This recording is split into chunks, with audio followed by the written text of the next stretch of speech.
el primer tweet que colocamos en este programa, el que escribí precisamente sobre The Economist, y bueno, pues escribí que para The Economist, Andrés Manuel López Obrador es un peligro para la democracia y un falso mesías, y para The Economist, Enrique Peña Nieto nos elevaba a potencia mundial.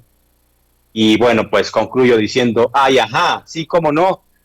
Pero lo interesante es que en esta portada a la que The Economist hizo referencia respecto a Peña Nieto, es un retrato de cómo nos ven desde el extranjero estos países que fueron potencias coloniales. Vean nada más, en esto The Rise of Mexico, el ascenso de México que presumían de Peña Nieto, colocan unos sombreros de charro, unos sombreros, tres flotando en medio de un desierto y una serie de cactus, como si México no hubiera nada. Esa visión de los mexicanos como Speedy González, ¿no? Que si fuéramos pues algo muy, digamos, despreciable, en donde no hay ningún tipo de modernidad, en donde no hay desarrollo, y solo hay, así nos han visto históricamente, personas flojas. Pero ahí sí, en lo que hace a Peña Nieto, le voleaban los zapatos, a Peña Nieto, que es uno de los presidentes del país más corruptos.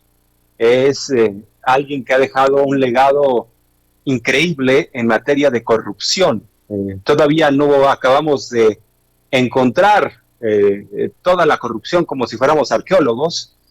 Van saliendo vestigios, van saliendo en todos los sectores, salud, seguridad pública, bueno, pues ya no se diga obra pública, carreteras, autopistas, en todos los frentes dejó un legado terrible de corrupción. A ese sujeto, los de The Economist sí le voleaban los zapatos, y ahora que intentamos avanzar hacia un gobierno democrático, se le lanzan con todo a López Obrador con los viejos argumentos de Enrique Krause. Para hablar de esto, Jorge Gómez Narego, ustedes lo conocen muy bien, profesor en este mundo de las redes sociales, lo conocen perfectamente. Estimado tocayo, gracias por la entrevista. Buenas tardes. Hola, buenas tardes, y pues ya sabes que muy contento de estar aquí contigo. El gusto es mío. Estimado tocayo, te pregunto, ¿cuál es tu postura sobre esta portada nueva de The Economist, en donde se lanza contra López Obrador? Y bueno, pues también ya leyendo algo del artículo, no solo señala que es un falso mesías, López Obrador, sino lo llama fanático al presidente. ¿Qué te parece esta publicación de The Economist? Y bueno, primero hay que como contextualizar lo que significa The Economist en el mundo. Es una revista, ellos se asumen como un periódico, pero actualmente pues es parte como una revista semanal de muy larga data. Se fundó en 1843 por un economista que se llamaba James Wilson. Y 10 años después de que se fundaran, se fundó, digamos, como esta parte de apostándole al liberalismo, al libre mercado de esa época.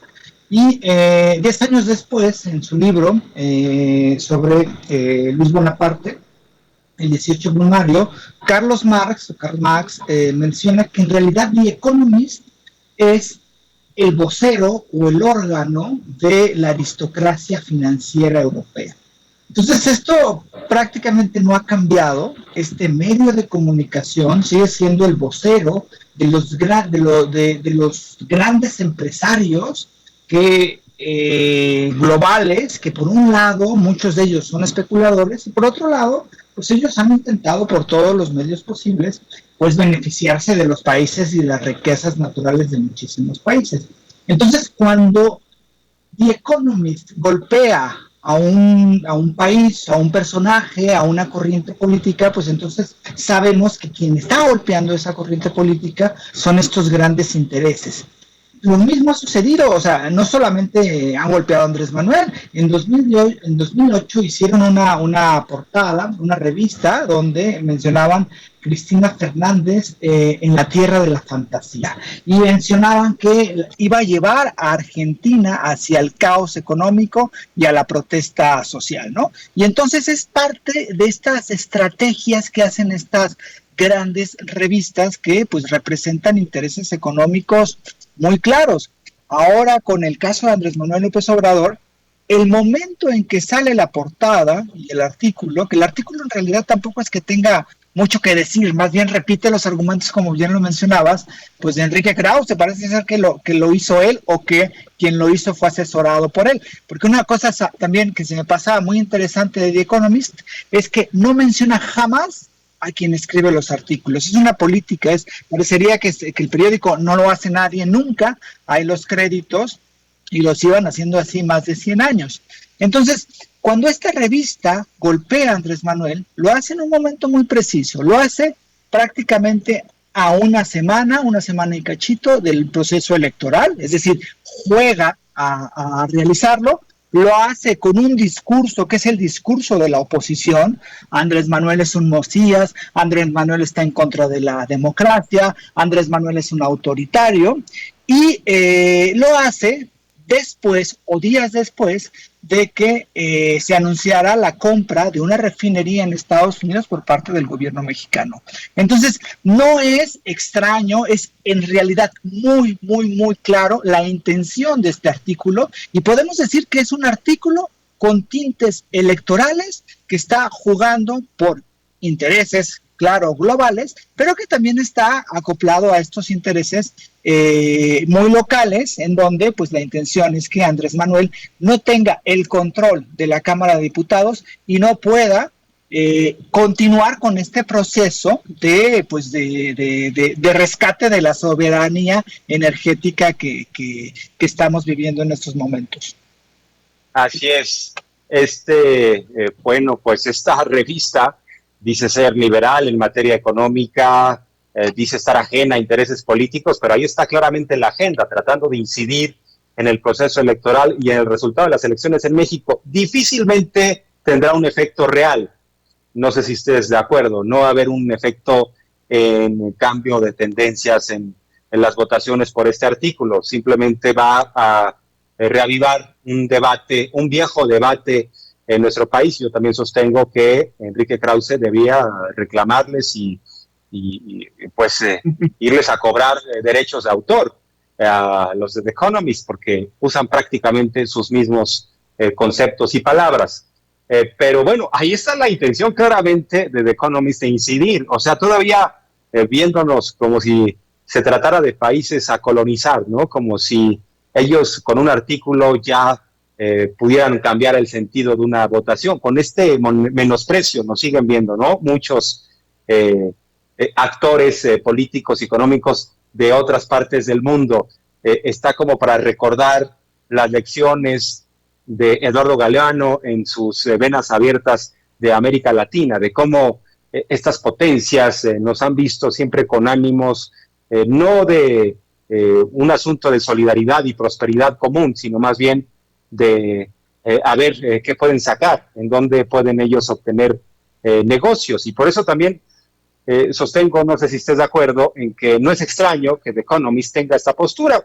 Sería raro que tuviera una postura contraria, porque significaría que López Obrador estaría entregando los recursos del país, y como no los está entregando a quien sí los entregaba, a Peña Nieto, nos fuera como nos fuera, ahí sí le boleaban los zapatos, decían que iba muy bien y que México iba a crecer y iba encaminado a ser una potencia mundial, cuando todo lo contrario, nos dejaron una estela de corrupción en todos los frentes. Pero bueno, pues ahí está la intención de hacerlo justo en este momento, a unas horas prácticamente de las elecciones, a unos días, y pues sí, no cambian. Nos damos cuenta que los métodos de los conservadores, los ultraconservadores, son muy similares en todo el mundo. Es ahora simplemente el pretexto para que los conservadores en México digan, ya ven que no somos los únicos que decimos esto, Ya lo están diciendo en Inglaterra, y como les encanta ir con el rey de España, acusar al presidente, les encanta, bueno, tenían las esperanzas, ¿no?, de que Joe Biden iba a poner orden en México, que él iba a regañar al presidente, lo iba a meter en cintura, y con ello, pues, iban a regresar a lo de siempre, al pasado. Bueno, ahí están las fantasías, ¿no? De poco va a servir en el ánimo de la intención del voto, en el ánimo del electorado, este artículo, ¿no, Jorge?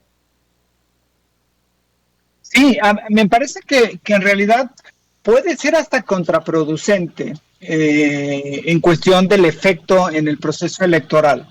Porque si tú viste lo del artículo este que salió en Reforma, donde mencionaba, o donde un artículo nefasto que supuestamente hablaba como habla el pueblo, y que en realidad pues fue retomado, y entonces fue como una burla, y me parece que en lugar de perjudicar o de beneficiar al PRI, al PAN y al PRD, a la oposición, pues en realidad pues lo que hizo fue beneficiar a Morena, ¿no? Porque fue como una chanza. Y lo mismo sucede con este artículo. La relación de Morena con Andrés Manuel es muy fuerte, ¿no? O sea, una buena parte del voto que va a ser un voto hacia Morena va a ser para que apoye la gestión de Andrés Manuel. Entonces, si la gente ve que lo están atacando a Andrés Manuel, ¿no? Y que lo están atacando de una forma tan obvia, pues a mí me parece que existe como esta cuestión de que pueda ser hasta beneficioso para el voto a Morena. Ahora, una cuestión que me parece también muy interesante que habías mencionado es cómo la derecha y los grupos conservadores y los periodistas, estos que están siempre en contra de Andrés Manuel, se desvivieron con el artículo de The Economist. Y es también esta parte del colonialismo de estos grupos empresariales periodísticos. Entonces, no, es que vean lo que está diciendo The Economist, ¿no? Vean, como lo mencionabas, no somos los únicos. Y le dan un poder como si fuera la palabra y la única palabra, y no hubiera ningún argumento en contra para rebatir a lo que se menciona en el artículo de The Economist. Y lo mismo sucede cuando de repente es de The Guardian, o cuando es el New York Times. Entonces, eso creo que también es parte de esta cuestión de como si lo que en el extranjero nos dicen que nosotros somos, es como si en realidad nosotros fuéramos, ¿no? Más allá de los intereses políticos y partidistas de mucha gente que ahora está retomando esto de The Economist. Y también lo uno con una cosa muy interesante que hoy Andrés Manuel dijo sobre esta cuestión de la categoría que tiene la aviación mexicana, que Estados Unidos, o la Asociación de Estados Unidos, puso en categoría 2. Entonces, antes de decir, bueno, se va a solucionar eso, dice, pues es que hay países que creen que son los dueños del mundo y que deciden qué es lo que un país debe de hacer y qué es lo que otro país debe de hacer. Y me parece que ese es el sentido que la oposición le da a muchísimo de lo que sucede en el extranjero, ¿no? Si viene del extranjero, si lo dice The Economist, si lo pone a una asociación de Estados Unidos, o si lo menciona Biden, entonces es la ley y no se puede criticar en ningún sentido. Y me parece que hay cosas que ya están cambiando, y la reacción que hubo por parte de muchísima gente a estos desvaríos, que en realidad son desvaríos del artículo de The Economist, me parecen que son cosas muy interesantes que se están viviendo, y que haya otras voces que digan, oigan, pues no nos va a decir qué somos, o no nos va a poner ahí un sombrero de mexicano volando como fue en el 2012, pues es algo muy importante que está, y que yo veo que hay muchas cosas que están cambiando en este país, y me parece que están cambiando para bien. Así es, leo algunas reacciones en el chat de Sin Censura, dice Lorena Melo, de Chayonomist, le dice, es un peligro porque no investiga, es otro chayotero, ya con el nombre lo dice todo, les encanta el chayote. Juan Carlos pregunta, ¿es otro pasquín inmundo o solo revista publicitaria? Bueno, pues sí, hay muchas reacciones adversas. Si te parece, para cerrar, vamos a ver